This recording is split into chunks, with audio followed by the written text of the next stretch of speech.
what is going on with that. All right, Dirty Sports episode 686. We're live in 5, 4, 3. Welcome to the Dirty Sports Podcast. I am your host, Andy Ruther, coming to you live from Cincinnati, Ohio, with my co-host from New York. New York. That's Joey. right. No chill Prano. New York City in the house. I'm 16 floors above New York City in a blizzard. Snow just coming down everywhere right now. Although technically, I don't believe it's snowing anymore. I think I'm just seeing tons of snow blowing off of rooftops. But feet of snow out there. Dude, December and snow is where it's at. Like, I don't know. Like, I'll never be mad at a nice December snowing. I enjoy it, although I don't enjoy coming from California where I have none of my winter clothes. All of my winter clothes are like scattered across New York. I have stuff at my mom's house. My brother-in-law, who's almost my size, a little bit bigger than me, has a couple of my coats. Mikey's got a bunch of my stuff. So I'm going to have to collect some warm weather stuff because I went out this morning in just straight up sneakers to get bagels. Come back, I'm just soaked. Like just soaked to the socks. You know, I haven't even bought a winter coat yet. And I have a weird take on it. Like, how long am I going to be outside realistically? Right. At any given point? But I'm serious. Like, between being in your car and then going from the car indoors. And I have a few coats that are semi-warm. But I don't know if it's the penny pinching in me. Shout out to Walt Ruther. He'd be proud of this. It's like, am I really going to splurge for a winter coat? I mean, I should. I mean, you can get like a winter coat that's not a winter coat. Like, you don't have to get a ski parka. You know what I mean? Sure. Get yourself a nice pea coat. Be a classy man. A what coat? A pea coat. What's that? You know, like a double-breasted, like men's coat. Like a coat, like not a sports coat, like a dress coat. I'm a child, Joe. Where am I wearing that out? I mean, seriously. I don't know. On a date with a lovely young lady from Cincinnati. I don't know. Pick her up. You know, you gotta go around. You gotta get out of the car just to let her in the door. Dude, I don't know. COVID. I'm not doing these. I'm not doing these dinner dates. I'm not about that game. Yeah. I'm just. Speaking of fashion, we noticed before the show we're both wearing the exact same plain, like light blue shirt. I feel like we're doing a podcast from the future. I feel like we're in Demolition Man, where everybody wears the same exact outfit. Yeah. Is it the same exact shirt? I think it is. I think it looks different because of our lighting, but I'm pretty sure they gave us the exact same stuff. Yeah, we might be struggling with your internet today. Former sponsor shirts. I can tell. How are you looking from your end? Because you're looking real blurry on my end. Everything seems fine over here, but am I dicey audio wise too? Yeah, it's starting to get a little dicey. But Rip internet. We'll if Colleen is watching or listening from the other room, don't go on the internet. Yeah, well, we'll try to make it work. We're going to be together next week. Let's just tease that out a little. Yeah. If everything goes as planned. Yeah. I'll be driving across the country and stopping in Cincinnati, Ohio for a live podcast from Walt's basement, live from Walt Street. Yeah, you're going to have a giant crock of chili. No, you're not going to have a giant crock of chili waiting for you. I wish. Although, I should figure out, my dad could make some bomb-ass chili. I should see what his recipe was. Although I guarantee he never wrote it down. Yeah, that seems like a Walt thing to do. He took that one with him. He did write it down. He also just put it in the pocket of his suit that he was buried in. Although, taking it with me, Andy's not getting my chili recipe. Yeah, maybe I'll check the filing cabinets, which have taxes from 1961. You know what I found there? You know what I found in there? It's like the Da Vinci Code. It's mixed into all the. You're just like in the taxes from 1961. It's a whole bunch of numbers, and then it just says bay leaves randomly, and you're like, what is this? And then you're in the 1975 taxes, and just on one line, floating all by itself, it says nutmeg, and you're like, wait, did my dad hide his chili recipe in 40 years of taxes? I can see him doing that, by the way. I could totally see him doing that because It's a good plot of like a Da Vinci Code mock movie. Some guy's award-winning chili recipe, and he hides it in yeah, paperwork. I like that. His surviving son's got to piece it together and win the chili competition to make enough money so that they don't foreclose on the house. Oh man, you just wrote the whole plot right there. Yeah. Look, man, it's New York. I got coffee.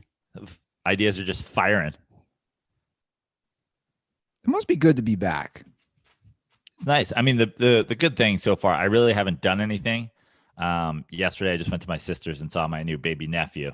So it's just How was that? How was that? Great. First time you saw him. First time I saw him, great little dude. Literally didn't cry the whole time. Just like they got him dialed in. Happy little baby. Likes to look out the window. Just chilling. How old is he? He was born in late May 25th. So that would make him what, 7 months? Yeah, almost 7 months. And you got to see him for the first time. Yeah. Little Dean, clean Dean. So now that's number 3 for you as far as being an uncle. Yep. 2 nephews and a niece. When's the Joey No Chill kid coming out? Who knows? You're just gonna leave it at that. Yeah. Who's gonna have it? Actually, this is a bigger question for the Dirtballs. Who's gonna have a kid first? You or me? Well, I've already said. I mean, I think that you'll have an adopted son. You'll have a stepson. No way. Within the year. Within a year. That Prano, that's a within the year. Before the end of 2021, you'll be dating somebody who has a child. For the end of 2021. Yeah. That's some real Midwest. You're going to meet a nice girl, a little younger than you, but she's, she's Midwest. So she's divorced, couple kids, got married at 22. They met at a Skyline. They had a couple kids. They realized the relationship shouldn't be formed at chili macaroni restaurants, and they break up. Sweet girl, you really like her. You start coaching. You leave in a very Mike D'Antoni way. You resign from your 3rd grade basketball team and start coaching another 3rd grade basketball team for the kids that you've basically adopted. I would never do that. Talk about movie ideas. Yeah. That's a good Hallmark movie right there. Yeah. I would never do that right now, even though we are on hiatus. Quick update. We're on hiatus until January due to COVID, at least our team. So we took that last L. We're on hiatus. But I do want to move into an NBA discussion. You just talked about D'Antoni, so we can start with James Harden, his former player. ESPN dropped a bombshell, very good report this week about James Harden and what he's been allowed to do within the Houston Rockets organization. And basically it's carte blanche. He's been able to do whatever the hell he wants. Yeah. Since he signed. And it's kind of a weird thing because you remember James Harden, as the story points out almost immediately, was a 6th man on the Thunder. Now, I think everybody knew how talented James Harden was. I don't think everybody knew he was MVP candidate talented, MVP winner talented, but that he was he had star player potential. So they trade for him, and he goes there, and basically from day one, they just let him run rampant, and I can't imagine anybody's too surprised by that. I mean, the culture in Houston when he arrived was the Kevin McHale, Dwight Howard, Daryl Morey Rockets. And it seems like he just got to a place, knew he could take advantage of it, knew he could do whatever he wanted, and then it got out of control. I mean, it got out of control for sure. Yeah, I recommend everybody read the article. There was a lot of good nugs out of it. I mean, wild stuff. Like cities that he likes, such as LA, Phoenix, basically anywhere with strip clubs. Yeah, Miami. The team got to stay an extra day so he could party. So the whole team wouldn't fly out if they could make it work schedule wise. He got to take private planes to a lot of places. I mean, it's almost like the Kawhi Paul George situation on steroids. The thing is about this situation is, and obviously D'Antoni arriving is a change in the, at least in their success, but James Harden plays really well the entirety of his time in Houston. He becomes a major star. He wins an MVP. Like, I wouldn't even say necessarily from a team success standpoint that it was disappointing. I mean, obviously I know across all sports, the goal is to win a championship, and they didn't do that.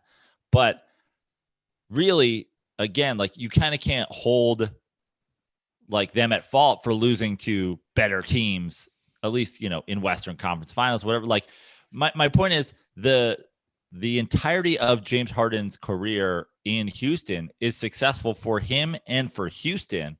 So it's hard to say, oh, like, you guys fucked this up because you let him run rampant. But at this, the flip side of the coin is, could they have stolen, a playoff round from somebody that was better than them? Could they have overachieved? Could they have won a championship if perhaps the rest of the team doesn't hate James Harden because he's getting like super special treatment? Now, at the same time, besides Russell Westbrook coming to the Rockets this past season, who on that any of those Rockets teams is saying like what James Harden should or shouldn't be doing? And also, does every other player on that team also want to stick around Miami for an extra night? Well, Chris Paul was one of them. They highlight that in the article. Right. So Chris Paul is like the guy who, and they butted heads over that. Right. Wants to be more serious about playing basketball. Yeah. Chris Paul has problems with him taking practices off, him showing up late to practices. Clearly, it affects them enough to get rid of Chris Paul. But at the same time, they're a Chris Paul no-show away from potentially upsetting a Warriors team, right? Like, well, he was injured. Right. But my point is, I'm this is not me defending James Harden. If I was the coach or the GM of that basketball team, that would never have happened in the first place. But my point is, James Harden doesn't come up lame because he's out every night at the strip club. Chris Paul comes up lame, dude, you're doing State Farm commercials. Like it has to be literally every day. I mean, I don't know how you can have that many State Farm commercials without doing a State Farm commercial every second that you're not on a basketball court. Well, the thing that is interesting about the Harden situation is, for anyone who says, hey, man, you're a piece of shit, you're partying, you're going to strip clubs, you want to stay out late, you're not a team player, he still always performed in the court. And that's where it gets right. That's where it gets interesting. Because I've always said personally, dude, if you still perform on the court or on the field, it's tough to be mad when you still perform. Like, take someone such as a Johnny Manziel or whatever, who couldn't balance both and couldn't perform, or take somebody like Gronk, who has been able to, mostly minus injury, when he's on the field, right? He performs, he parties. So I don't know. Look at Dennis Rodman. He made it work in Chicago. Phil Jackson made it work. My point is, I'm not going to sit here and just put James Harden on blast, because at the end of the day, Joe, he won an MVP and was the best player on that team from start to finish, from his arrival to what it looks like his departure. Exactly. So, and he finishes. And if you want to talk about sort of the management situation, the coaching situation, Mike D'Antoni, who, is their coach, the second half of that run, more than the second half of that run, I think 6 of the 9 years or whatever. He's the kind of guy who that's all he cares about. Like, you could be doing charity work when you're not on the court, and if you play like Nate Robinson, you're going to live in Mike D'Antoni's doghouse. And you could be John Wick when you're not on the court, and you literally murder 75 people per day. And as long as you play within his system, then he's going to like you. And what's amazing is the story includes, him and Russell Westbrook not getting along. And it seems like D'Antoni resigns because he doesn't want to work with Harden and Westbrook. He didn't resign when it was Harden and Chris Paul. He didn't resign when it was, so he's like, I can't do this from a basketball standpoint anymore. And again, we can't oversell the fact Mike D'Antoni didn't have another job lined up. Mike D'Antoni's now an assistant coach. So he bails for what seems like basketball reasons. And listen, I'm sure the catering to your star players' every needs doesn't help, because I don't think he's the kind of guy that prefers to hang around for strip clubs for an extra day. But my point is, you look at James Harden, he still performed. It doesn't seem like that's why Mike D'Antoni taps out on that team, which by the way, is the end of that James Harden era. Yeah. It starts with Mike D'Antoni leaving, and now he wants to go, and now he wants to be a net. He wants to be a Sixer or whatever. I guess the counter argument would be, hey, he shouldn't get this carte blanche to do whatever he wants when they're not technically winning a title. I guess that would be the other side of it. I don't know. It's crazy. I think you have to find a balance. We look at different leagues. We look at the NFL. The players, in my opinion, and probably in yours, of course, they don't have enough say. They don't have enough pool, where the NBA is the polar opposite. They have an extreme amount of pool. Stars get preferential treatment. Maybe there needs to be a counterbalance between the two. I don't know. And obviously, well, I think also it comes with some personal accountability. Is like, when you're James Harden and you show up in Houston and they just let you do it from day one, how do you just say, oh, I'm not going to do that? And obviously it didn't translate into winning. But if you look at the guys around the league who do win, they're those, LeBron James, he's not getting hurt because the dude literally is just in the gym or at the gym. You know what I mean? Like shooting. Yeah. So there is a little bit of how much does James Harden want to win a championship versus how much does James Harden want to be an NBA star basketball player? And I think if you look around the league, those guys that are always there day in day, is Steph Curry's playing golf or he's playing basketball? You don't hear a lot of Steph Curry at the strip club stories. Yeah, because he's probably not doing it that much. Right. So, but let's take it back a step. Let's go back to The Last Dance. Michael Jordan is doing late nights at the casino, gambling, his own late nights in Vegas, but he's also winning titles. Right. So, he gets that freedom to do that. I don't know. I think that the whole situation, it didn't work out, but again, he still performed. So it's basically, you can't be mad at James Harden. It's like, this with kids. You can't give your kid candy and then the kid's a maniac and he's all wound up and he's ADD and you be mad at your kid for misbehaving. Well, you shouldn't have given all that sugar. I have a second theory. How about this? Do you think James Harden was doing that in the playoffs? Do you think he's doing strip clubs between games 5 and 6? I'd hope not for his I'd hope not sake. too.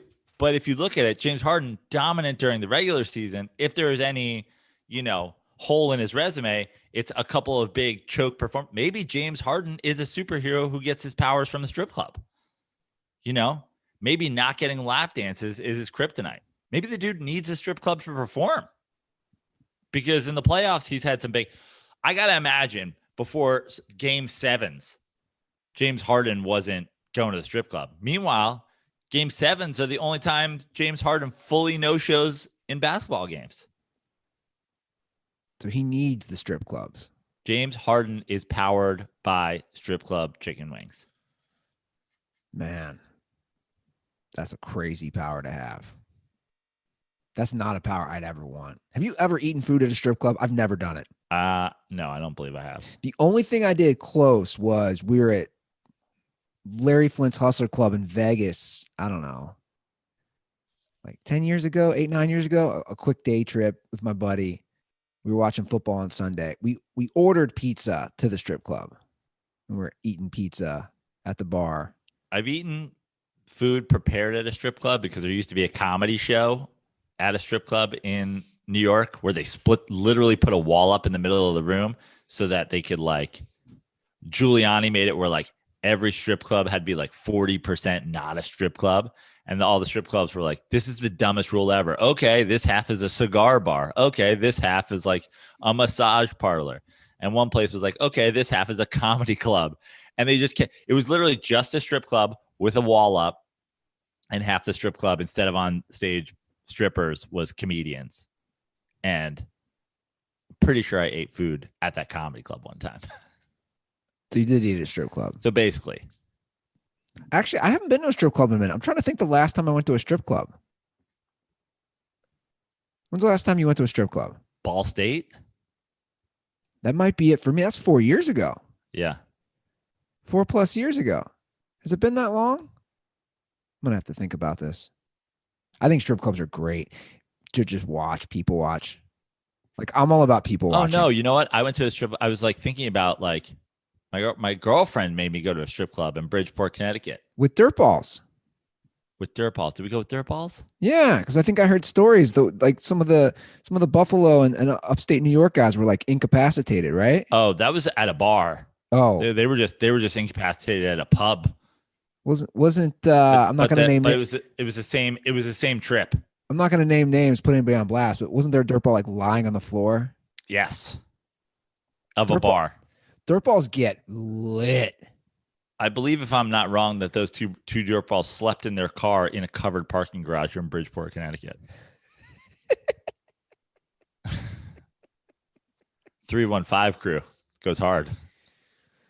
They got to be loving this Josh Allen, man, and this Bills. Yeah. That's got to be rough for Bills Mafia. Bills are finally good. They're going to win, 11, 12 games this year. They can't even celebrate with tailgating or anything. Look, it's like the James Harden theory all over again. Are the Bills better if Bills fans aren't there throwing each other through tables? So it's a small sample size, but the proof is yes. The proof says yes right now. Okay. Bills fans actually hurt their team. Will James Harden be on the roster? They start next week. We'll be on the roster. I'll pose two questions. Opening day and then Martin Luther King Jr. Day. So we'll push forward about a month. I'm going to say yes on opening day. I'm going to say yes on MLK Day. I'm going to say no on the trading deadline. Okay. So you think he'll last about half a season? Yeah, I think what I think is going to happen is there's so much talk of, oh, he's been at the strip clubs instead of going to training camp. There was the picture the other day where he was either wearing 11 shirts, like he was where he was Joey in the episode of Friends, where he puts on literally all of Chandler's clothes at one time because James Harden looked like he was 400 pounds. Yeah, he looked fat, dude. He looked fat. I don't think he is fat. I think he had a weird, it was like one of those weird clothing bad angle and angle things. You can't fat shame him though, bro. It's a new thing, man. I'm not fat shaming him. I'm just saying he looked fat. That's not shaming him about it. I'm joking. I mean, dude, this is out of the internet is just so out of control. Why were people saying you can't fat shame James Harden? People were really making that him, and then like that stuff that happened this week. I was actually paying attention too much to Twitter this week.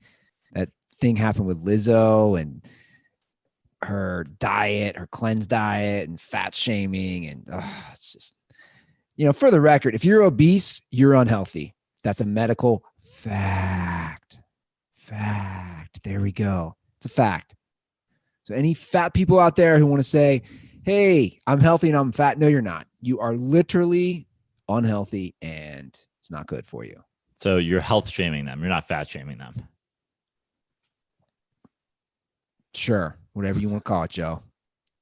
I just, this world is out of control. Again, dude, I just need a giant sign above me that just says facts only. Like I just want to live by this facts. Got to live your life by facts. I'm seeing where this is headed though with dating. It's not good. This is why the Cleveland Indians need to still be the Cleveland Indians. It's a slippery slope. The next thing we can't call Lizzo obese to her face. I'm not. Are you mocking me? Who are you mocking? I'm confused. mocking everybody. By the way, not a single call about the Cleveland Indians thing. Yeah. Who's like, honestly, what would you say? I don't know. I was hoping for one though. I was hoping I was for hoping one for tweet. one too. Just for discussion's sake.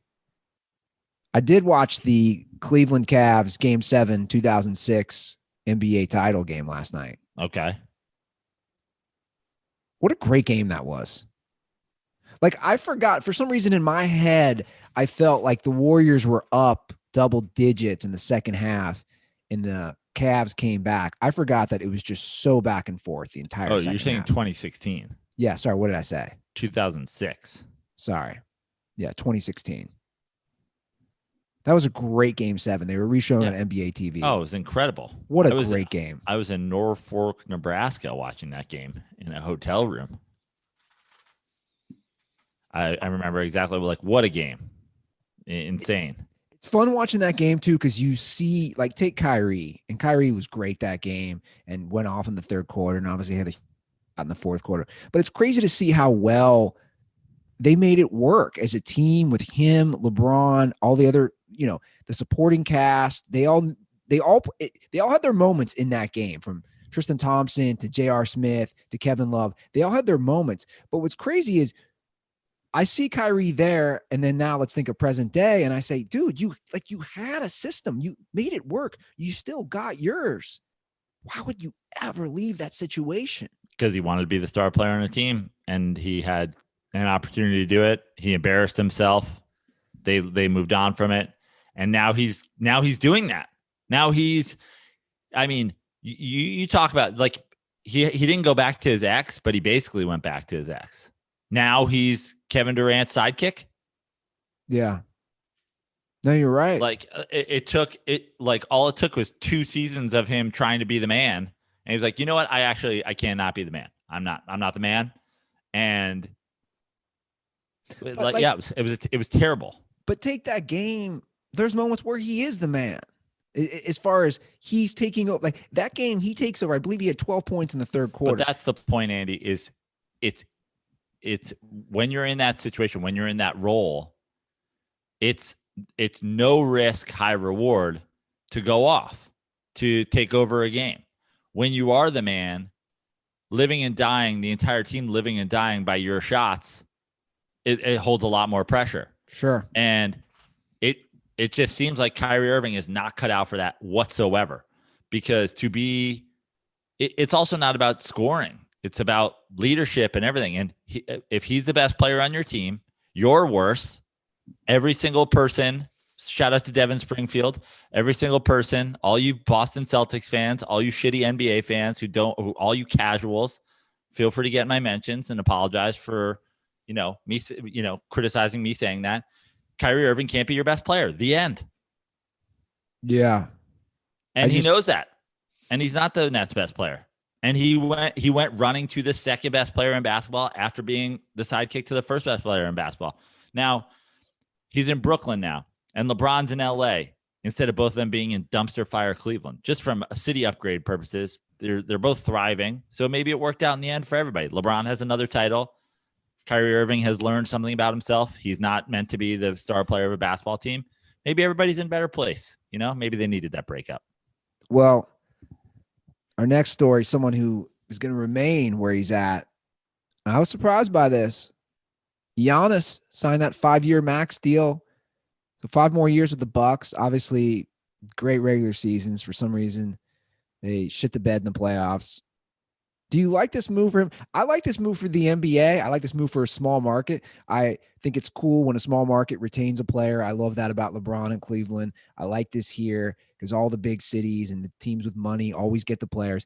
Like, I like the underdog story, but for his sake, I just don't know how I feel about Milwaukee right now. I do like it for him and the NBA. And I think the reason is, for him, where does he go where he still is the face of the franchise and they are put in position to win a championship more so than he is in Milwaukee?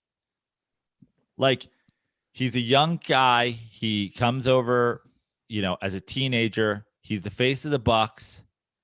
Are they primed to win a championship right now? No, but they also have him as a centerpiece and can build around it. And it's like people killed LeBron for leaving Cleveland the first time, but people are killing Giannis for staying in Milwaukee. It's like the other option was Giannis to Miami. It's like that's literally exactly what LeBron James did that you guys killed him for. Yeah. So Giannis to Toronto, like, is Toronto better suited to win a championship with Giannis right now than Milwaukee is? I don't think they are. I mean, I don't think there's nothing definite in that. No. So, I mean, what are we talking about? Yeah. I just don't know where this move was for him to go, that it works for him from a personal standpoint. It upgrades him as a star and it improves his NBA finals championships. Like, yeah, if he comes to the New York Knicks, is he a bigger star? Of course he is. But he also gets a worse basketball team. I mean, star, I guess, recognition wise, I mean, the guy has back-to-back MVPs. You know, his numbers are insane. Right. It's not like he can really, like, even as a player, I'm sure he's going to continue to improve, and I know his jump shot will improve and his three-point percentage should improve. But like, how much better can you get statistically? He set the record. A lot of people don't realize this. His player efficiency rating last year was the all-time high for any single season in NBA history since they started doing that stat in the early 70s. And listen, I think Giannis is a bit flawed in terms of building a team around as it is. So, like, I'm not sure that the best move for him isn't staying in Milwaukee, building that team around him, and figuring it out within the system that you've already got and within the culture that you've already got, how to put guys around him that can compete for a championship. Do I think they maybe need another star to play with him? Yeah, I do. If you want to win a championship, but I just don't know where you take his style of play and drop it on. Like, honestly, the biggest thing that's holding Giannis back from being the most famous basketball player in the world is his last name's Antetokounmpo. Like, change your name to Giannis Lewis and you probably improve more than going to Miami. How does Matty Goldberg pronounce it? I have no idea. Well, first of all, everybody has a trouble with Antetokounmpo. Matty has a problem with Giannis. Matty calls him Giannis. That's right. I think you might even call him Giannis. Like, he's going hard G. I texted with some of the old guys this week. I was connecting with Tug last night, and then I texted Matty. We had a nice exchange this week as well. Are you just doing holiday greetings?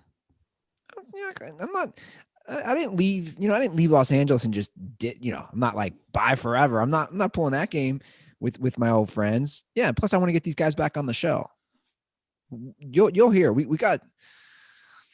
There was a little Tug shade in the calls we're gonna do later in the show. I said, Tug, I go, you got to come on, defend yourself, man.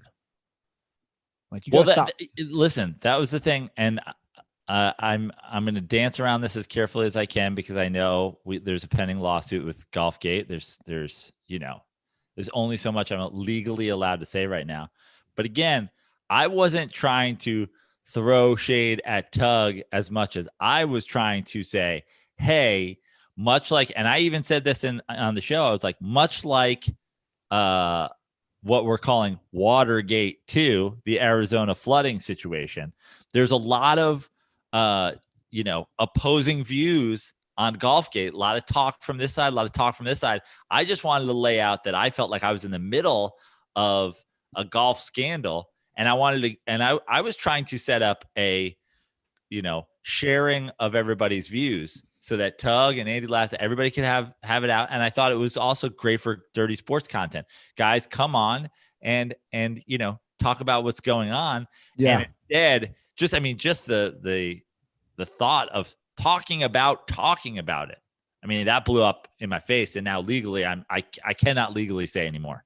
Well, here's what I think. Due to a pending litigation. Here's what I think we need to do. I think we need to get all the guys together, whether it's probably not going to be in person due to the current situation in 2020. But I think you, Laz, me, Tug, Maddie, whoever. We get all the boys together. White people, white guys, straight white males doing straight white male things. And we talk it out. And the 4 or 5 of us get together and everybody drinks a nice cold Miller Lite. How does that sound, Joe? I think that would sound fantastic. If there's one thing that can help us get through the red tape of the Lazarus family lawyer team of lawyers and the Tug Cookers legal crew, it's a nice crisp Miller Lite. It really is. It's the ultimate thing that's going to bring us together and just get to the bottom of everything, and we can do it in perfect harmony. Now, 2020, because I don't want to be canceling anybody. I don't want to be canceling any of my friends. That's basically what I'm trying to say is I'm keeping in touch. I don't want to cancel everybody. But one thing, Joe, that is getting canceled because of 2020 is the holiday parties. And it turns out most people didn't like those parties anyway. And our friends at Miller Lite are doing a proper send-off. Miller Lite is teaming up with visual artist Alex Prager for a full exhibit called Farewell Work Holiday Parties. I think everybody will be happy to see those gone, hopefully, forever. Nothing says farewell to an old tradition like seeing it in a museum. To celebrate all that extra Miller time with your real friends this season, whether it's virtual or not, get great tasting, less filling Miller Lite delivered by going to MillerLite.com/dirty sports and find the delivery options near you. 'Tis Miller time. Celebrate responsibly. Miller Brewing Company, Milwaukee, Wisconsin. 96 calories and 3.2 carbs per 12 ounces. Joe, I want to let you know I picked up a bunch of Miller Lite and it will be sitting in my fridge when you make your triumphant return to the Nasty Natty and kick back a few while we podcast next week. I have a strategy, Andy, and I've already got it. I got a clear sticker that looks like a can of Miller Lite, and it's very small, and I'm just gonna place it in the front window of the car, down below, so it just always looks like I'm driving toward a Miller Lite. This is just gonna keep me focused on the road. I'm driving toward that Miller Lite that's at Wall Street. That's perfect. Absolutely perfect. I look forward to you being back. Will this be the first time since the pitch, I assume? Yeah, we haven't been there since the pitch, right? Yeah, so it's been a little over 4 years since a lot happened. Woo! Yeah. Legally, I can't get into that either, but yeah. I'll just say some things happened, and we could use the Lazarus family legal team to help us out of that predicament as well. Well, luckily for my parents, they never fully knew what went down in what will be deemed Hidden Hills Gate. Yeah, because that's the street I live on, Hidden Hills Gate. Baseball. We got to do some quick baseball news. So this was a huge move by Major League Baseball. They are officially making all the statistics and all the players and everything that happened from 1920 to 1948 from the Negro Leagues will be officially a part of Major League Baseball statistics. Yeah, very weird 2020 style, retroactive, only kind of what's the word I'm looking for? Just kind of doing it for show. I mean, I'm totally fine with it, but at the same time, you're like, cool story, Major League Baseball. That totally makes up for 100 years of you guys pretending like that the players in the Negro League weren't human beings. Well, look, better late than never. You know, we kind of discussed this in a way with the Cleveland Indians name change. Yeah. And I've always said, and I know I'm on record on this show saying it, I think a lot of those stats are BS because it wasn't integrated. So you didn't have the black players. You didn't have the Latin players. You didn't have the Asian players. A lot of the Major League Baseball stats. 100%. And look, it doesn't change those stats at all because that still didn't happen. Now we're just adding more stats to the mix. But I think I saw a player in the Negro League had 69 home runs in a season. Okay. So now that's second all time. So yeah, I would say the argument could be, it's not the argument. Well, I guess now that it's, you know, that wasn't the Roger Maris record before the Roger Maris record was broken.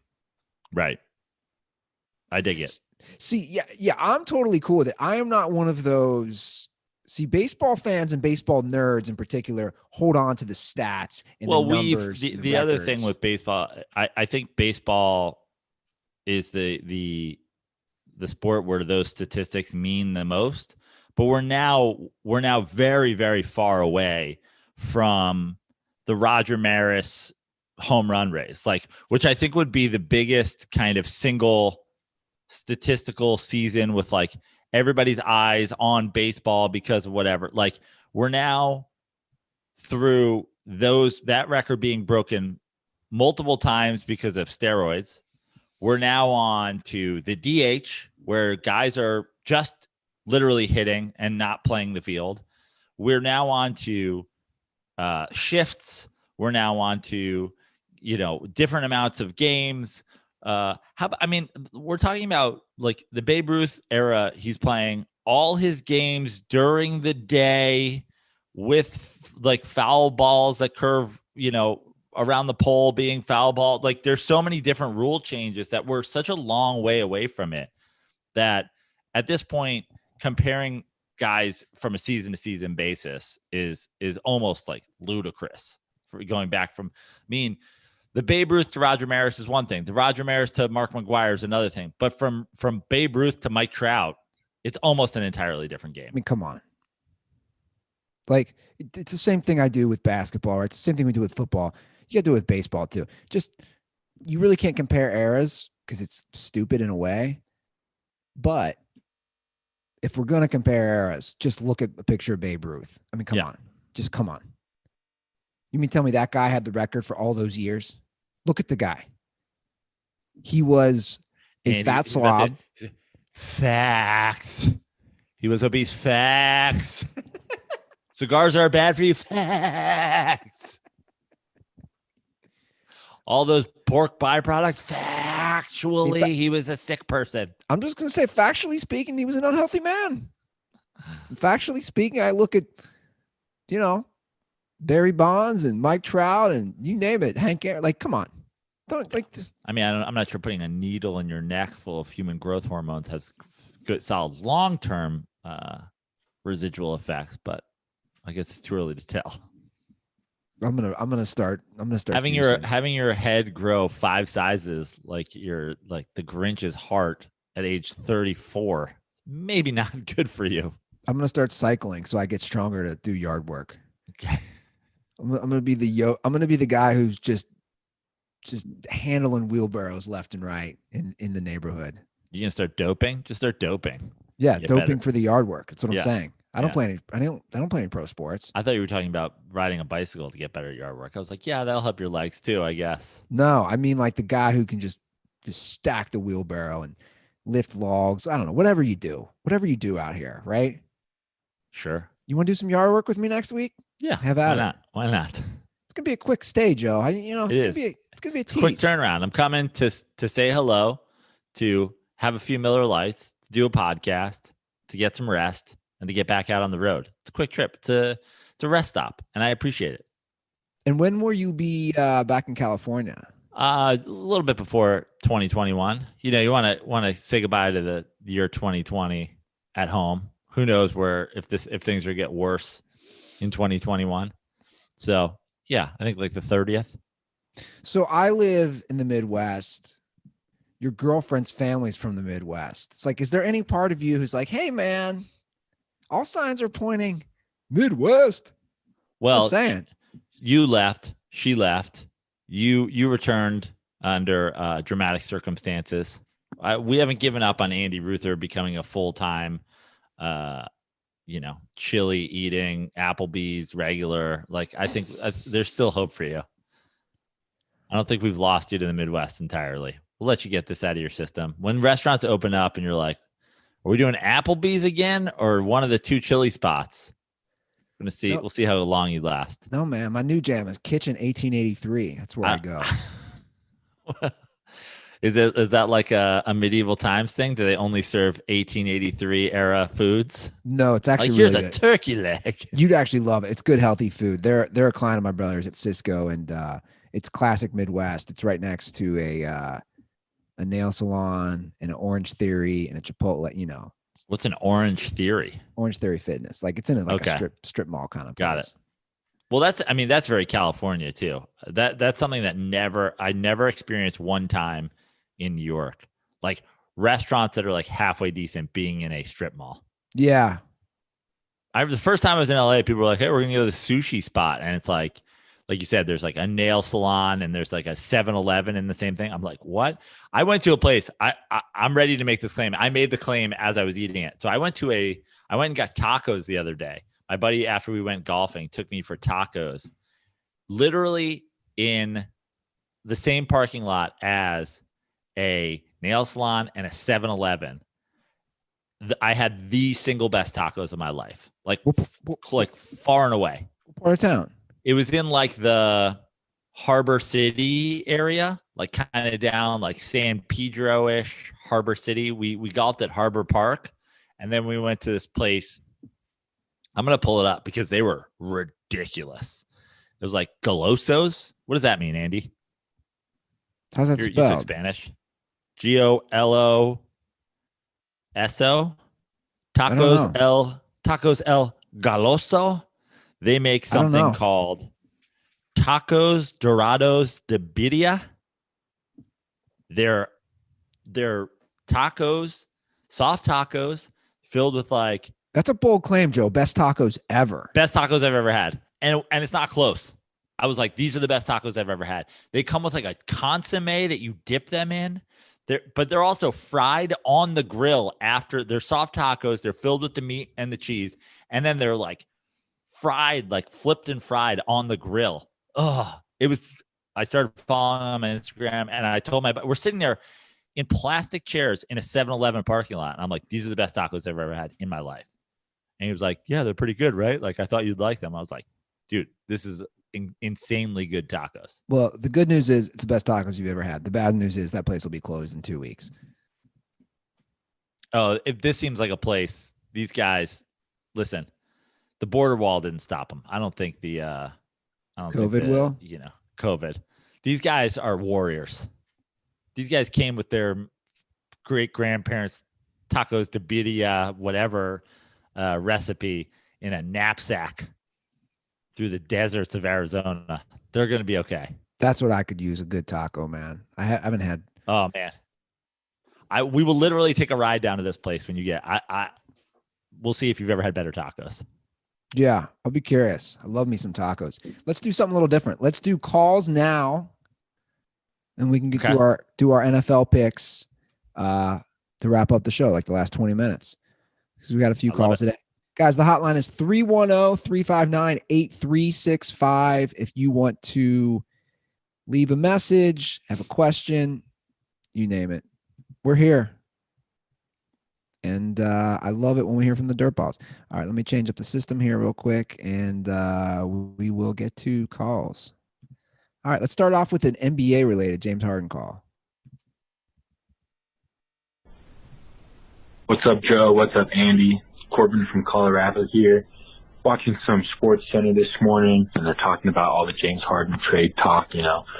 So my question for you guys is, hypothetically, if James Harden were to get traded to the Philadelphia 76ers, I know Joe hates on Philly a lot. You know, we're kind of you could call this a Philly diss podcast, you know, anti-Philly podcast if you want to go there. But does James Harden take Philly to the next level? I don't think he will automatically make them title contenders, but is James Harden good enough to contribute to that team to take them deeper into the playoffs than they have been? I know we don't like Doc Rivers. He's not the biggest, you know, we're not the biggest fans of his system in the NBA, but they've got some talent in Philly. You know, we got Ben Simmons, Joelle Embiid. Oh, sorry. I accidentally stopped it, but basically you get the call. James Harden to Philly. First of all, I want to clarify one thing before we get into it. This is not an anti-Philly podcast.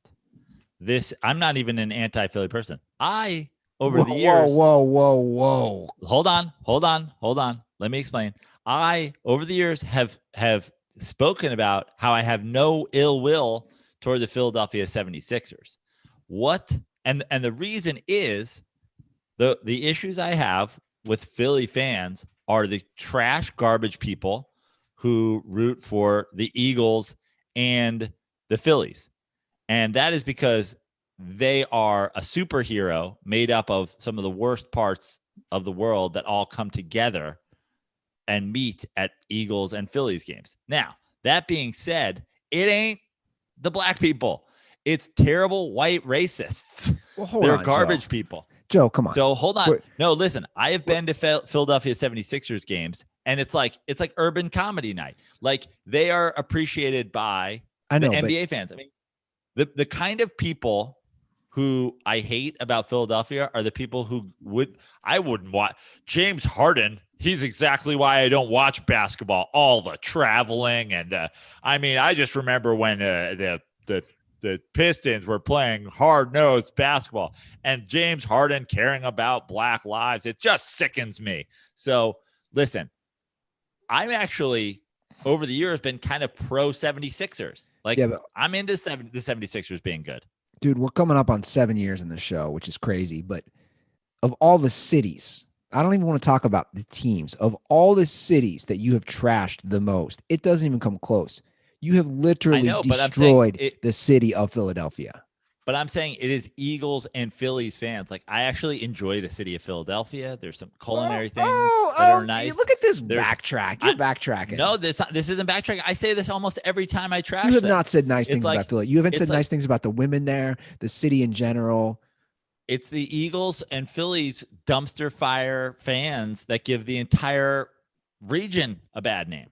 Now, that being said, let's move on to James Harden of the Sixers. Is this some sort of vacuum question where James Harden, like, they don't have to give up anything to get James Harden? Because it seems like the issue with James Harden to the Sixers is the Sixers don't want to give up Ben Simmons.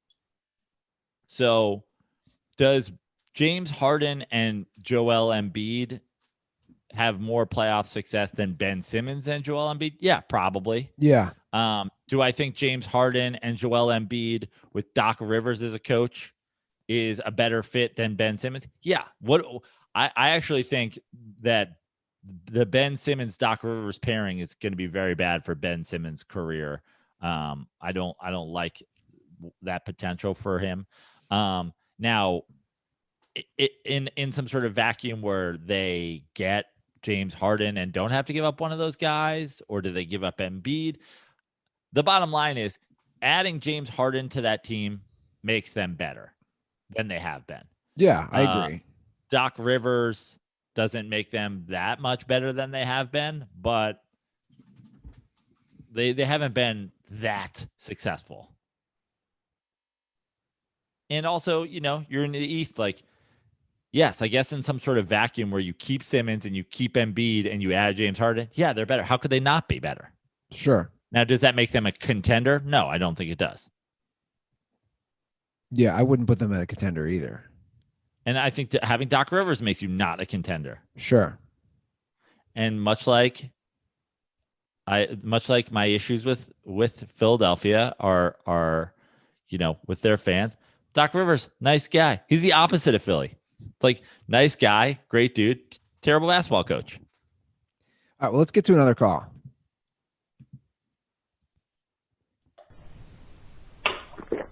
Hey, boys, it's John in Lake Orion, Michigan.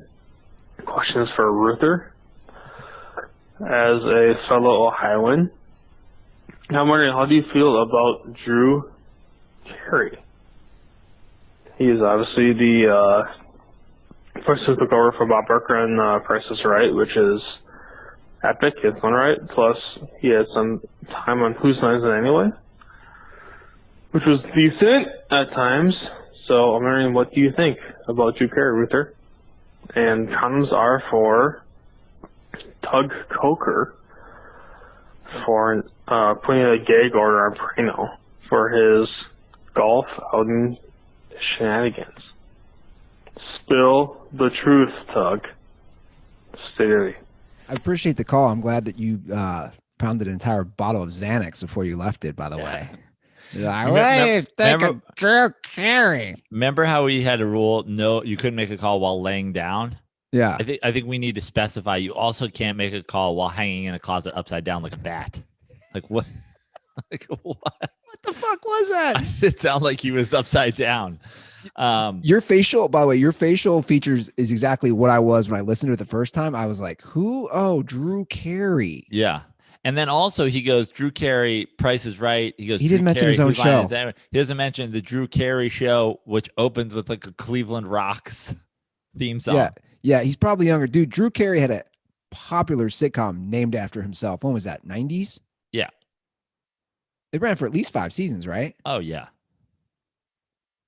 Look, I don't have a big say on Drew Carey. I'm sure he's a nice guy. Like, I think he's great on The Price is Right. Whose line is anyway? I didn't really watch as much. But good on that. They're all good on that. They're all talented. I'm sure he's a good dude. I know there was some stuff that happened recently, right? With some former, because I know he was a big guy he was always one of the Playboy Mansion. He was one of those guys. Right. And somebody died recently. Did you see that? No. There was some lawsuit. I mean, I did see people died recently. I don't know. Some former playmate. I don't know. But he seems like a chill dude. I went to a taping of The Price is Right, and he was awesome in between, all the on-camera stuff. Like, he was just very cool to audience members, and he was very cool to the staff. He seemed like a good guy. Now, my question for you is, like, this guy said, fellow Ohioan, like, does it help or hurt if you're a Cincinnatian? Is that what they call you guys? Cincinnatians? Cincinnatian. Does it help or hurt when you're thinking about somebody that they're from Cleveland? Like, do you claim them first, but then there's like a rivalry, and then like, I mean, like we don't New Yorkers. We don't even think about people from Buffalo. It's like it's like you're not us. I mean, like, technically, like, there's Well, I think not, like, people go, oh, how but somebody from Cincinnati claim them as a fellow New Yorker. I'm like, no, I'd argue Canadians claim them. That's fine. I'd argue somebody from Cincinnati has more in common with somebody from Cleveland, and somebody from New York has more in common with somebody from Buffalo, if that makes sense. Right. Now, granted, they are opposite sides of the states, and Cincinnati, is hovering right on that southern border, technically, with Kentucky.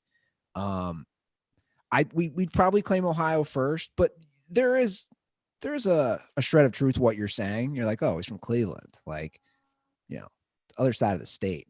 Like, I would probably claim more Columbus to Cincinnati, which is obviously a lot closer. Is that the middle? Is that like it's the center? Is that the shared love? Is like Ohio State football? Is that where like people? Yeah, and that Cincinnati bond. Yeah, and that's where it'll be split, right? If you're from Columbus, are you a Bengals or Browns fan? Mm. But you're going to be a Reds fan if you're from Columbus, right? For sure. Normally, I don't know. Like, I'm trying to think of other comics. I don't know other. I'm sure there are a fair amount that I'm just not thinking. But yeah, he seems like a totally nice dude, and I know it threw me off when he grew the hair. Remember, that was like a big deal, right? Like, what? He doesn't have the flat top. Price is Right is a fun show, by the way. Price is Right is great. I look forward to maybe one day getting back in the audience there. That'll be a nice return. Did I ever tell a story about the Mormon girls at the hotel I used to work at? No. So these like 3 Mormon women went to the Price is Right. I'm not sure if they got on, but it was when I was working at Hotel Oceana in Santa Monica in the restaurant. And anyway, I take them room service, and like, they're pretty attractive too. And they're letting loose, right? They're in LA. They're in town from Utah. The Price is Right. I take them room service, and they're like, what are you doing tonight? Like, let's hang out. And they're like, we're just here trying to find a husband. One of them for both of us. So I tell my buddy who, shout out to my buddy Greg, who does WWE. Greg. Yeah, he does WWE now. He's an announcer for WWE, and he was my old roommate and also my boss. Anyway, we go out with these girls that night, and it's like 3 of them and me and him, and I think I was like making out with one of them, and then mental breakdown, all 3 of them at the bar. Like, oh my God, we should not be out. We shouldn't be drinking. Like, we're doing all this bad stuff. And then it came out like, I think they were married. And one was like, oh my God, and our husbands are back in Utah. They were like good Mormon girls who they got caught. You know what? They got caught up in that Price is Right life. That's what I'm saying. They got caught up in the Price is Right. And they're drinking and they're thinking about like hooking up with us. And then I just remember I was at the bar and I just was like, I can't. Like, they were like older than me too. I can't. I just laughed. I can't deal with this. Like, grown ass woman crying. Like, I don't know. You know, make your mind up. I don't know. If you want to come back and hang out, cool. If not, but I can't deal with this. 25-year-old Andy Ruther was having none of it. 25-year-old Andy Ruther taps out. I was the king of tapping out, wasn't I? Oh yeah. Like, with girls in general. Just gone. Like, I was telling somebody about that today. They're like, I bid $1. They're like, no, that's not going to work. Remember how quickly I would end it with girls I was seeing back in the day? She'd do one thing. I'm like, I'm done. I can't. Bye. You're like, forever. Facts. Cigarettes will kill you. Facts. Science says if you have a cat that you're a bad person. Facts. Take your cat and leave. You have a cat. For that reason, I'm out. Just like the weirdest episode of Shark Tank. Such an asshole. All right, you want to get through a couple more of these calls? Let's do it. All right, let's hear from Kyle Aronofsky. Let's get a New York Jets update. The pork roll yid. What's going on, boys? Tyler Aronofsky calling back once again from beautiful Toms River, New Jersey, home of the 1998 Little League World Series champions. Just want to give a few thoughts on my New York Jets that I'm still somehow a fan of, I guess. I'm not really wanting to win. I'd rather just get the pick at this point, but still watch every week and rock my Wayne Corbett and Curtis Martin jerseys. Sam Darnold. Sam Darnold is a crack baby. That could be a Dirty Sports episode title. He was doomed from the start. He's been ruined by this franchise. And another one, prediction, hot take. I think the Patriots are going to get Sam Darnold, and they'll beat us twice a year and win the division every year for a decade with Bill Belichick. He's a perfect project for Bill, and you'd get him at $7 a game or some shit. And this year, Week 17, Jets-Patriots in, I think it's in Foxborough. Doesn't matter.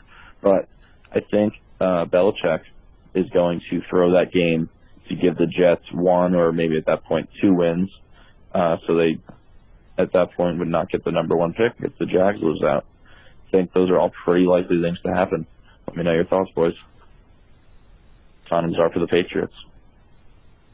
First of all, I love Sam Darnold to the Patriots for a career resurgence. I actually think that kind of is a nice fit. I don't think it's a perfect fit, but I think it's a nice fit.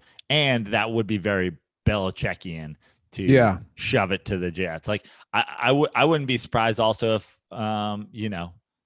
Bill Belichick brings in Mark Sanchez next year to win a championship. Like maybe he could stick it to the Jets that way.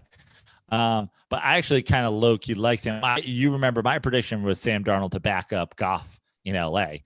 But I like this as well.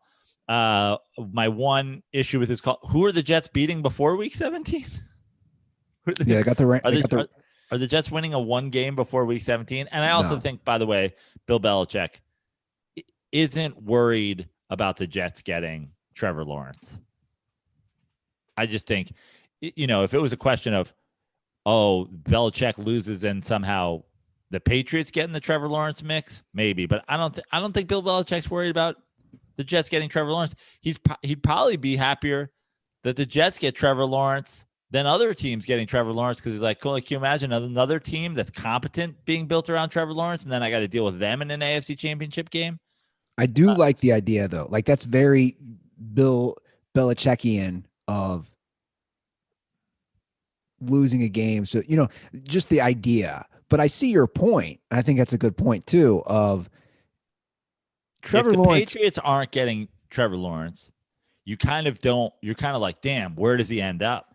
If you can just take this guy and stash him with a dumpster fire franchise that's never going to be good, isn't that the best place to be? Wouldn't Bill Belichick playing 4D chess be like, why don't I take Sam Darnold from the Jets and then take Trevor Lawrence from the Jets in 2 years when they, hire Vince Lombardi's grandson to be their offensive coordinator because they have no idea what they're doing. Okay, I'm going to say something which I've never heard anyone say about Trevor Lawrence. It's just an idea. I'm not saying I believe it. It's just an idea. Here we go. Put on your seatbelts, guys. Put on your seatbelts and definitely put on some sunscreen because you're about to get an Andy Ruther burning hot take. Trevor Lawrence has had nothing but success the minute he showed up on campus. He won a title his freshman year. Yep. They make the college playoffs again. They lose to LSU. Yep. He's had nothing but success. He's been nothing but great. He's been surrounded by some of the greatest skilled players that anybody's had the last 3 years. Give me the take, Andy. I'm trying to hype it up, man. That's how we do this. Is there any part of you that's like, dude, he's had so much good things around him. He's been put in such a great spot. Is there any part of you who's like, dude, is there any chance that he could be a total bust? I don't think there's a part of me that's like he's a total bust, but I just hate that Trevor Lawrence has gotten the sure thing, greatest quarterback prospect we've seen since Andrew Luck, like blah, blah, blah, all the stuff. It's like, hey, Deshaun Watson was pretty good at Clemson. The kid who came in when Trevor Lawrence was out this year with COVID was pretty good at Clemson. His stats in that Notre Dame game were ridiculous. That's why, there is a history of basically every single person that's been in that role in the recent history has been pretty darn good. I think Trevor Lawrence, from what I've seen, I don't watch a ton of college football, but I obviously tend to watch the playoffs, is pretty good. He has all the makings. He has all the, the skills. He has everything that you would need to be a good NFL quarterback. But the idea that anybody is a sure thing, this doesn't jive with me. Especially given you're put in that situation. Oh, you're on the New York Jets? I don't care if John Elway or Andrew Luck or whoever's put on the New York Jets. You have a better chance of not working out than you do of working out. Yeah, and I forgot to I maybe am incorrect. He didn't start right away. If you remember, he did take over the job beginning of his freshman year. So I will add that. He didn't start right away, but that's not really adversity. I see your point. That's all I'm saying. Like you look at the two studs this year. None of these guys were guaranteed. Like we knew what Burrow did at LSU. I don't think we knew for sure what he was going to do while he was on the field for the Bengals. Justin Herbert was a question mark, right? He was a 5th pick out of Oregon. And I guess also what does Trevor Lawrence living up to the hype look like? That's a great question. What does it look like? What's the bar? If you would say at this hype, he's got to do what? Get to make the playoffs? I mean, that's honestly, that's even almost above his control, right? Like if Trevor Lawrence, I don't know. I'll say this. You're not a bust. You're not a bust if you finish his top 10 all time and like touchdowns, right? If he wins an MVP, he's not a bust. If he I thought you were talking about next year. I'm just saying in general, like what is like living up to his hype? What does he have to accomplish in a career to like be like, yep, the hype was real? Did Andrew Luck live up to his hype? No. And I love Andrew Luck. I'd say he didn't because Andrew Luck didn't play in a Super Bowl. His career was too short.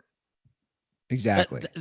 But isn't that like in the end, and I know it's a team game, in the end, if you don't play in a Super Bowl, where are you on the all-time quarterback lists? I'm not saying win one. I'm saying you almost single-handedly do it for your team. Dan Marino took his team by himself basically to a Super Bowl. Yeah. I'd be shocked. So Justin Herbert's on pace this year, trending towards most touchdowns by a rookie, most yards by a rookie. I'm going to say it right now. I don't think if he does break that, and I think he will, I don't think Trevor Lawrence is going to then re-break what he just broke. Like, I don't think people realize how good of a year Justin Herbert's having. on a team, which we'll get to in a minute, that should have way more wins than 4. But they have a dumpster fire coach and management and ownership, and that's the reason they're 4-9 right now. I mean, you bring up a great question, Prano, because there is so much put on Trevor Lawrence, whether fair or not. That's why I bring it up. Is there a possibility of this dude being a bust? I don't think he's going to be a bust. But again, I don't think he's going to be a bust. I don't think he comes in and Ryan Leafs. I don't think he's Jamarcus Russell. I don't think he's, guys that came and went out of the league or, came into the league and then are a backup. But the hype on Trevor Lawrence is as high as we've ever seen it. And to me, like, we're talking about his first decade in the league. If you don't have an MVP, if you don't have a Super Bowl appearance, if you don't have, multiple conference championship game appearances, if you don't have the best touchdown to whatever's in 10, then you have not lived up to your hype. Now, that doesn't mean you're a bust, but he's got a lot of hype. Yeah. He's got a lot to live up to. He really does. Trevor Lawrence is the sure thing. That's all I've ever heard. They've been saying it since his freshman year. Andrew Luck didn't play in the Super Bowl. Andrew Luck didn't have an MVP. Andrew Luck didn't live up to the hype of being the greatest quarterback since Peyton prospect Manning. we ever saw since Peyton Manning. Yeah. Peyton Manning lived up to the hype. Peyton Manning came in, broke every record that had ever been, won 2 Super Bowls, lost a Super Bowl, 5 MVPs, MVP awards. Peyton Manning lived up to the hype. Archie Manning's kid, blah, blah, blah, blah, blah. Lived up to it. Exceeded it. Yeah. And that was kind of my point in a way. I mean, I made it a little more dramatic by saying bust because neither of us think he's going to be a bust. But that was my point of he's been anointed all these things for 3 years now. And there's a good chance you're walking into the New York Jets, which is a total debacle. How are you going to handle that? Like, listen, if the Jets go to another quarterback and Sam Darnold goes to another team or Sam Darnold is a backup, Sam Darnold's career to this point has been a bust. Now, that could be to blame the Jets for sure. And by the way, I'm happy to go back decades and say the Jets are responsible for a lot of people being a bust. But that's what being a bust looks like. You're not the starting quarterback. You're drafted in the top 5 and you're not starting quarterback for the team that drafted you 5 years later. That's being a bust. Sure. Well, let's get to the week 15 picks. This is a great conversation, which we can continue doing NFL. As always, our weekly picks, weekly point spreads are brought to you by our friends at Game Theory Picks, who provide profitable sports betting advice at an affordable price. They offer subscriptions from weekly, monthly, to yearly. Since sports made their triumphant return in July, Game Theory clients have profited in 5 straight months. A $50 per play better is up $1,900. Game Theory is making it easier than ever to join their team. So DirtBalls, right now, go visit GameTheoryPicks.com and use promo code DIRTY to get 20% off your first month of Game Theory Picks. Once again, that's GameTheoryPicks.com and use promo code DIRTY to get 20% off your first month of Game Theory Picks. And we start with the Chargers tonight. So it's a great segue talking about Justin Herbert. And they will be on the road in Las Vegas, 3-point underdogs against the Raiders. Well, let's get this out of the way. I think the Raiders win and cover. And I think that's because I have been fading the Raiders the last couple weeks and it seemed like the wheels are off, but I think that they get it right at home. I think this is a close game. Could be, I honestly think this could go either way. I'd love it way more at 2.5 or 2 than 3, but I'm just going to flip the script on the Raiders. The Raiders I've been fading them successfully. You can only run that fade for so long. I'm going to go with the Raiders this week. And I'm going to hope that this debacle Chargers article and statistic that you have sent me proves true once again, especially in prime time. Yeah. I'm going to go with the Raiders winning cover because I think they have to. They just have to. So I'm going to put my money on trust with John Gruden. This is a great article, courtesy of the Wall Street Journal. Basically, the Chargers have lost so many games that they shouldn't have. And that's the point. And it's not just this year. It's the ineptitude of years. And obviously, most recently with Anthony Lynn, as I've said, to me, it's on the head coach, and that's who the blame has to lie with. So this year, again, we're going to use some facts, people. Statistically speaking, the Chargers over the last 5 seasons have lost 12 regular season games when they had at least a 75% chance of winning at some point in the fourth quarter. Joe, that's very telling. Like 75% chance of winning in the fourth quarter. Yeah. What that basically looks like, and I don't know the exact science of it, is for a 75% chance to win early in the fourth quarter, you're probably up 2 touchdowns or more. And, probably up at least a touchdown when you get down to 5 minutes in the game or something like that. That's probably what 75% chance to win looks like. So their first 7 losses this year. They're either blowing big leads throughout the fourth quarter or blowing a touchdown or so lead late in the game. Yeah, their first 7 losses this year were all by 1 score or less. I mean, think about that.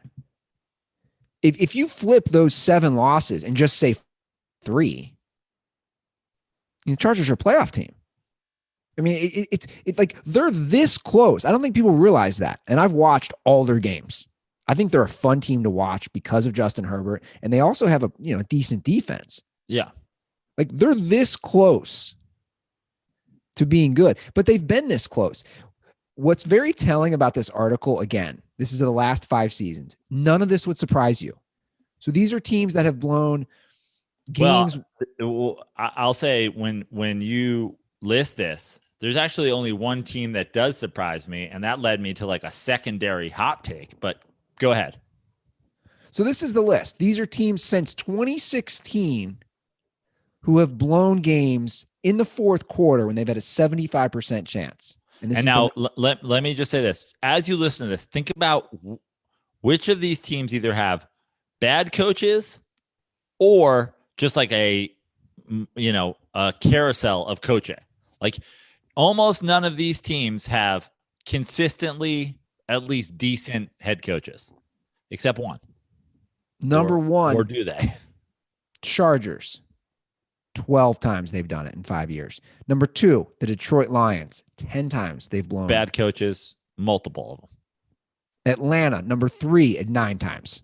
Bad coach since fired. This was the big surprise on the list. Baltimore has done it 8 times. Chicago has done it 8 times. Arizona, 8 times. Then we have Carolina, 7. The Giants, 7. Jacksonville, 7. Cincinnati, 7. So here's what I'll pose to you, and I've already posed the question many times on the show: is Ron Rivera overrated? Like for some reason, Ron Rivera gets some love as like some sort of great NFL coach, and I'm like, what did Ron Rivera ever do to earn that one? But the Panthers are on that list. Obviously, they're a rebuilding team this year, but then the Ravens on the list. That shocked me. It kind of throws a little monkey wrench in the mix. Like, how good a coach is Harbaugh? I think he's a great coach, personally. Blown a lot of almost sure wins in the fourth quarter. He has. I mean, the numbers don't lie. He's done it 8 times.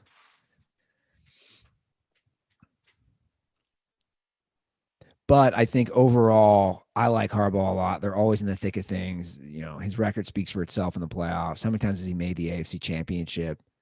He did it with Flacco. Now he's doing it with Lamar. So he's done it with multiple quarterbacks. They usually have a good defense. Like that game the other night, you know, I wasn't worried about that Browns game, which was a great game. Best game of the year so far. I think we'd agree. Yeah. Fun game to watch. Loved it. I knew the Ravens were going to win because of Harbaugh, in my opinion. I was like, I trust Harbaugh versus the Browns. He's done this enough. And obviously Lamar Jackson was playing great as well. It sounds like you're not on the Harbaugh train like me. I think I was always on the Harbaugh train, and I know it's just one statistic, but It's a good stat though. Yeah. And I think maybe what it does is it just gives us a little bit more of a in-depth picture. I think people are so quick to be like, Harbaugh, great coach. No doubt about it. Like, sure thing. And I got to say, I know a lot of Baltimore Ravens fans who have their own issues with management and coaching and whatever there. And I almost think that maybe this is just, that there's a little bit more of a dark underbelly of what's going on in Baltimore than just John Harbaugh, great coach. That's not the problem. It's Lamar Jackson can't win playoff games, Yeah. Well, maybe it's a combination, right? I'm sure it is. All right, we got 2 Saturday games this week. Bills Broncos in Denver. Bills are 6-point favorites. Wow. Dude, this reeks of everyone's high on the Bills, including myself and Josh Allen. This reeks of a close game with Denver that they cover. I think you say Denver covers. Denver covers, and I wouldn't be shocked if they won. I think it's early for the Bills sort of showing their weakness. I think it will happen at some point, but cold weather, Bills are used to it.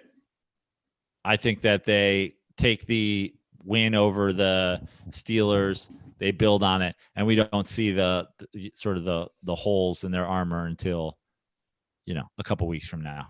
And also, I think I like the idea of them getting locked in to that 3 seed because it's unlikely that they jump higher than that 3 seed. Yeah. I'm going to take the Bills to cover. I don't love it, but okay, I like it. Green Bay is at home against the Panthers. They're 8.5-point favorites. Panthers are a tough team to figure out when picking spreads. Very tough team to figure out, although I think what I have figured out is that other teams have figured them out. They were tough for a while. They haven't been good lately. Yeah. And it's usually the opposite with, new coaching staffs. It's usually look bad early, figure it out late. I just think 8.5's a lot, but I don't think that the Panthers have a chance to win this game. And, typically, even in thinking about covering a spread, if it's high, it's like, are they going to be in the mix in this game? I don't think they will. I go with Green Bay.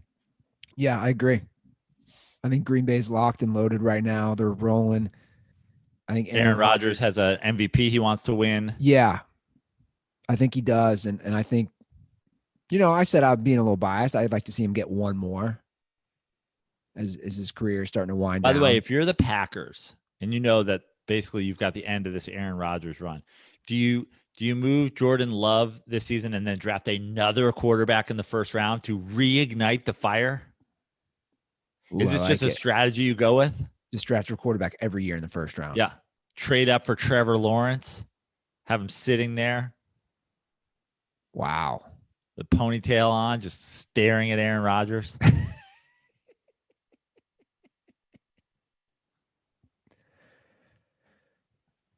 Trevor Lawrence would look funny in a Packers uniform. Oh, yeah. I just can't see that. It's like the one uniform I haven't seen them Photoshop him into yet.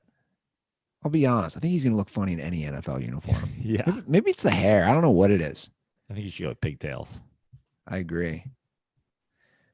Bucks Falcons in Atlanta. Bucks are 6-point favorites. Man, Atlanta is just so tough to pick. They're so tough to pick. I'm going to go Bucks. I'm going to go Atlanta because let's keep riding the Atlanta screws me train. The thing when I pick it for, like, I know Atlanta screws me anyway. I do. So I almost want to be like, if I pick the Bucks, then Atlanta screws me by maybe beating the Bucks. But I think that's overthinking it. So I'm going to take Atlanta, and I'll let them screw me by letting Tom Brady have like the game of his life. 49ers Cowboys in Arlington. The Cowboys are 3-point dogs at home against the Niners.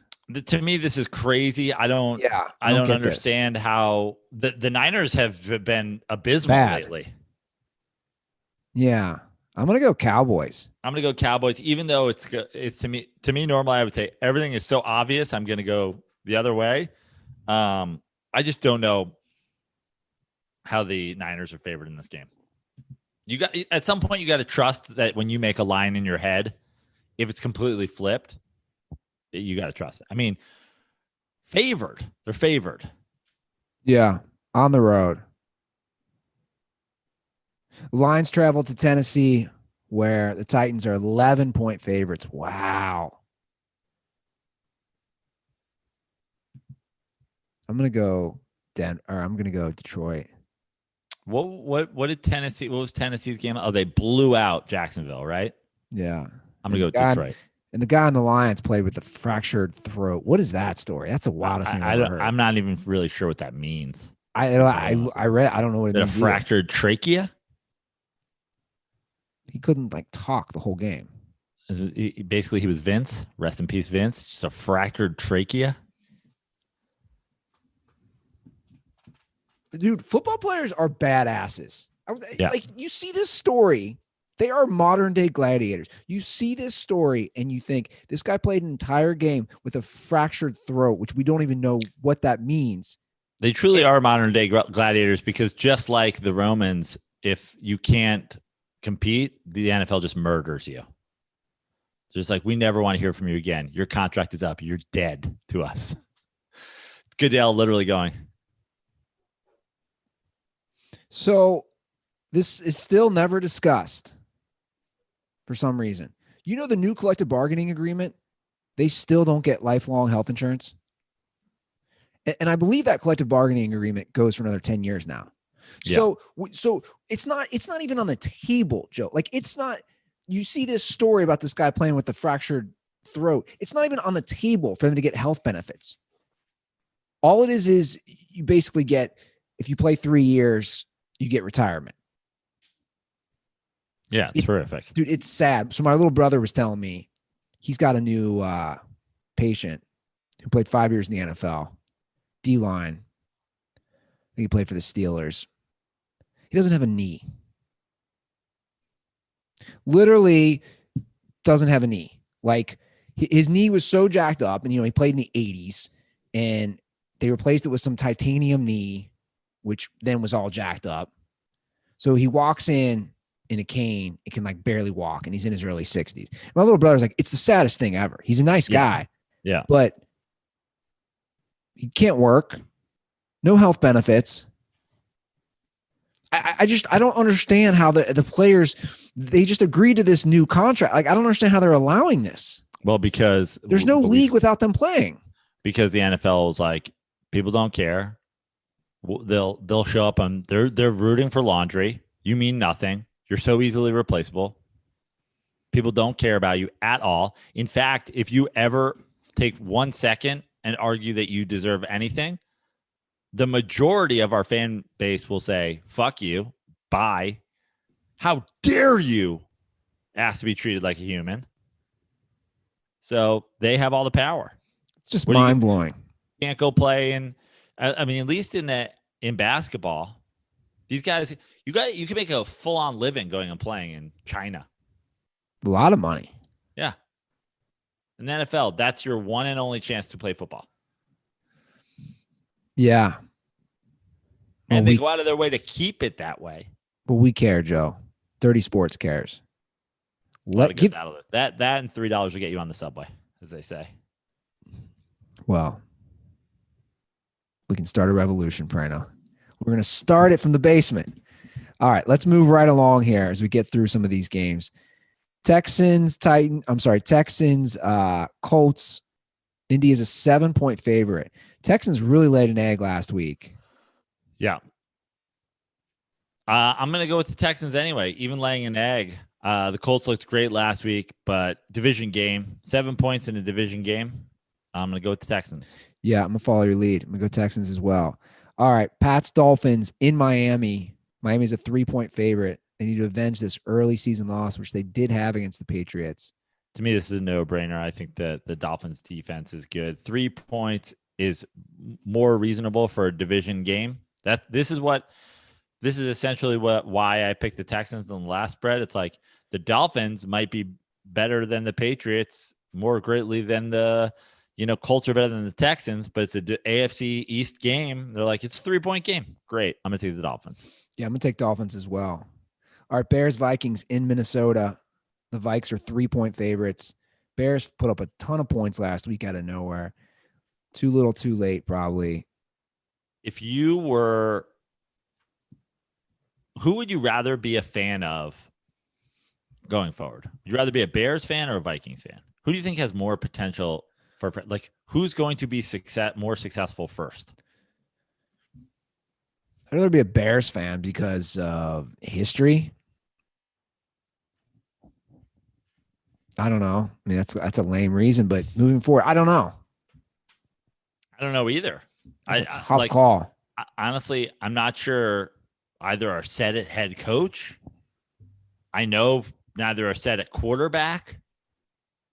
Both tend to have pretty good defenses, recently. Minnesota definitely has more weapons in terms of Dalvin Cook, Jefferson, but they're also Minnesota. Also, I'm not sure. I think the one thing that the Bears have going for them, I think the Bears know that they're not set at quarterback, and I'm not sure Minnesota's not about to re-up Kirk Cousins again. Like, I don't know. I think Minnesota thinks that they are set at quarterback. Yeah. I don't know who I'd rather be a fan of going forward. Who you got? 3-point Vikings faves. In Chicago? Minnesota. In Minnesota, I'll take the Vikings. It's a 1 o'clock game? Yeah. I'll take the Vikings. I'll take Vikings as well. All right. Seattle travels to Washington. They're 5.5-point favorites. What is it with this spread? This spread I don't get this spread. That's a huge spread. Why? Why? I need your Seahawks to come through this week.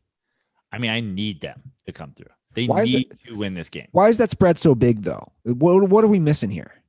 I think that we're missing that it's the NFC East. They looked pretty good last week. They upset a team. They've looked good weeks in a row. Right, but maybe playing above their heads.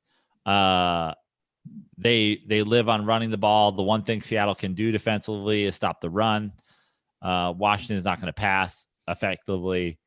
And that's Seattle's traveling west to east. It's a 1 o'clock game. I'm going with Seahawks because I need them. I'm going with the Seahawks because I need them. I'm putting my money where my heart is. I need them to win this game, and I need them to win it big. I'm going to go Washington cover, and I wouldn't be shocked. To me, this isn't a bad game to put Washington to straight up win. Sorry. Just no faith in your boy at this point. It's not that. I mean, if he's not beating the Washington Redskins and he's not beating the New York Giants, who's beating at this point? The Jets? Everybody beats the Jets, Joe. I know. That's what I'm saying. All right, Jags, Ravens. Baltimore's a 13-point favorite after that huge win. I think they need to build on. I'll take the Ravens. Yeah, I'm going to take the Ravens as well. Hey, let me pop into YouTube. I saw a few questions real quick. Great, let's do it. Concerning football as we continue. What do you think? What do you think about this? And everything I've read that they're not doing this. Would you like a playoff bubble? They're not going to do it though. Would I like it for the NFL? I'll tell you what. I would like the NFL postseason to go off without, a major player getting COVID. So I'd prefer the bubble to watching a Trace McSorley wildcard game. Oh my God. Thank God. Although Jackson came back. Did he get hurt? Is he like, it doesn't really matter. Whoever McSorley's like long-term health status, but like it does if Lamar Jackson gets COVID diarrhea again. It's diarrhea, right? I have no idea. Dude, that was a funny. All I could think about when everybody was doing that, when everybody was just basically saying that he had to go to the bathroom was like, I know for a fact Mikey Prano shit his pants during a football game. Like, which was just like, well, it's either skip a couple downs or shit my pants. So I'm shitting my pants. None of that surprises me, knowing your brother. I think we might need him to confirm, but I know for a fact he just like didn't even care about peeing his pants. And then all the Odell Beckham Jr. jokes that were flying off when he was taking a dump. Well, I didn't even see those. That when Lamar was taking a dump? Yeah, because it was in Cleveland. And remember, the rumor was that OBJ is in like a poop fetish, that one Instagram girl said. Oh, yeah. I missed that whole. Yeah, it all came full circle. Like there were some funny memes that, that Odell was like, hey, where you at, man? You going to flush? Like show me a pic. Wild. I mean, he had to have been pooping because he ran out like it was nothing and just straight up led them to a comeback. Right. And I mean, and what they call the cramps. Cramps my ass. Why can't they just say, I got the shits, man? I got the runs. Yeah. And then he came out and said he didn't have the runs. Dude, okay. Came out and said he didn't Paul Pierce. It's 2020 and we talk about all this shaming and fat shaming and all the skinny shaming and whatever it is. Everybody poops. Facts. What? Can we just, everybody. There's a book about it. REM wrote a song about it. Everybody poops.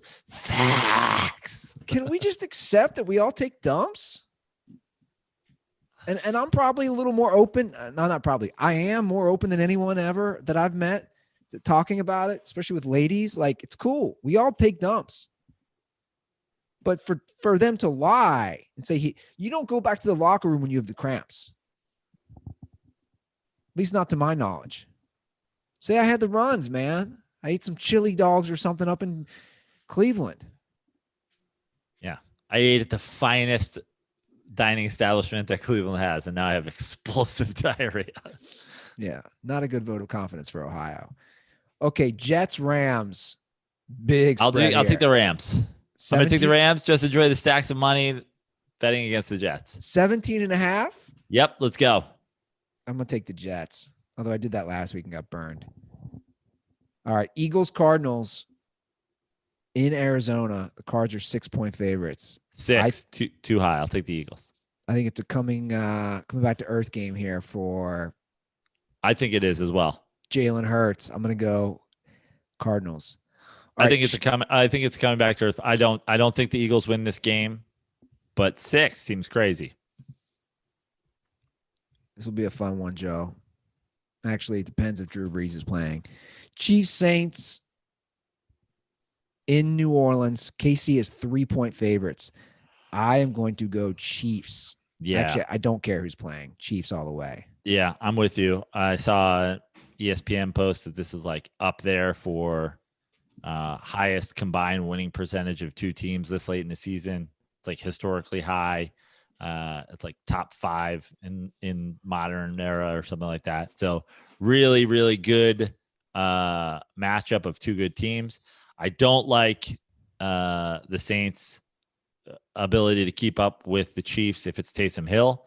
I don't like the Saints' ability to keep up with the Chiefs if it's a Drew Brees freshly returning to action.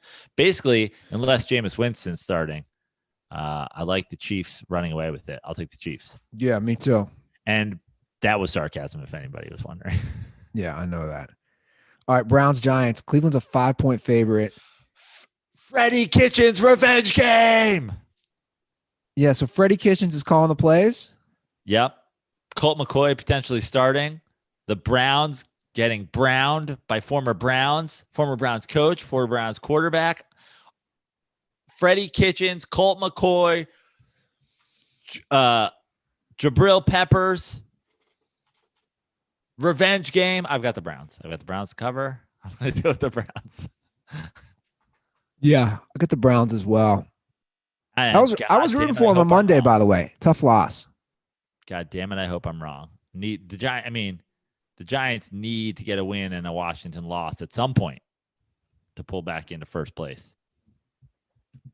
And if everybody starts losing games, I mean, this NFC East could come down to like a Week 17 Dallas Giants game. Yikes! Ugh.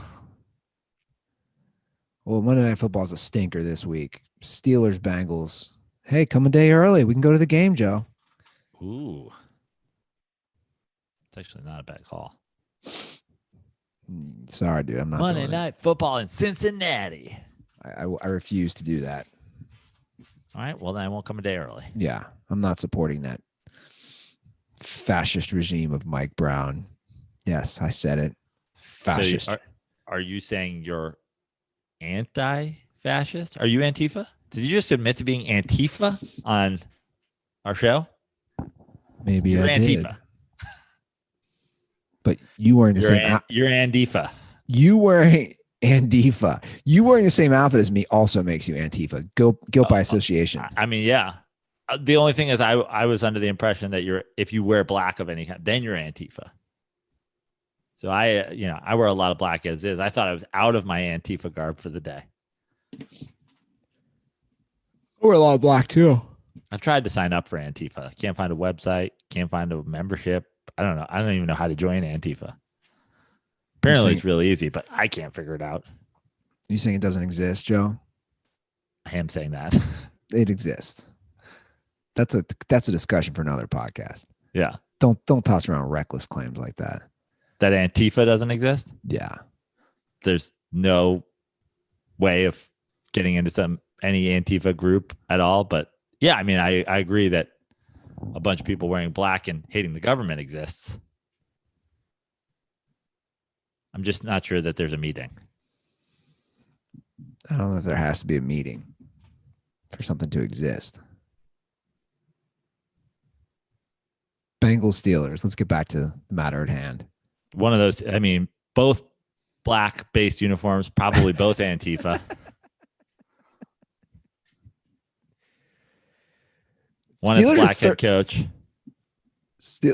One had a former black head coach. 13-point favorites. Steelers got to win and cover this, don't they? Against the backup quarterback. I'm going to go with the Bengals. Bengals keep it close against the Paper Tigers. The Tigers cover versus the Paper Tigers in a battle of Antifa Tigers. I like it. I'm going to go Steelers, though. Steelers win and cover. There you have it. Week 15. All right, Joe. Those are the picks for the week. Love it. DirtBalls. I'm getting koozies out. Thanks for the reviews. I will have to be sending more out today. Just drop an iTunes review and leave your Twitter or Instagram handle. And yours truly right here will DM you, and then I'll put those in the mail this week. Get those ready for Christmas, for New Year's. So drop the review now. Follow us on Twitter and Instagram at The Dirty Sports. You can follow me at Andy Ruth or blah, blah, blah, blah, blah. Joe. Oh. At Joe Prano on Instagram, at Joe Prano on TikTok, at Fix Your Life on Twitter. Rate, review, subscribe to the Dirty Sports Podcast. Have some Miller Lights around the Christmas tree with your family. And we'll be back. We got one more episode on Monday, and then 2 episodes from now, potentially an early Christmas gift, the reuniting of the Dirty Sports Podcast in Cincinnati. We'll have chili. We'll have Miller Lights. We'll be together for a podcast. So we have an extra car here. Weather, permitting. weather pending. So we have an extra car here. It's my dad's Honda Accord. I'm thinking to honor you coming back, I'm just gonna run it upside Hidden Hills and just destroy it. What do you think? Just crash into any car parked on the street, or just light the whole thing on fire and let it burn out at the end of your driveway like that other car did. I love these deep 2016 cuts that we're doing that like 8 dirt balls are going to get. Yeah. All right, guys. Have a great weekend. And I think that's it, right? We're pretty much done. Locked and loaded. For what? This episode. We're all finito? Yeah. All right. Peace, love. And most importantly, don't forget, guys, to always stay dirty.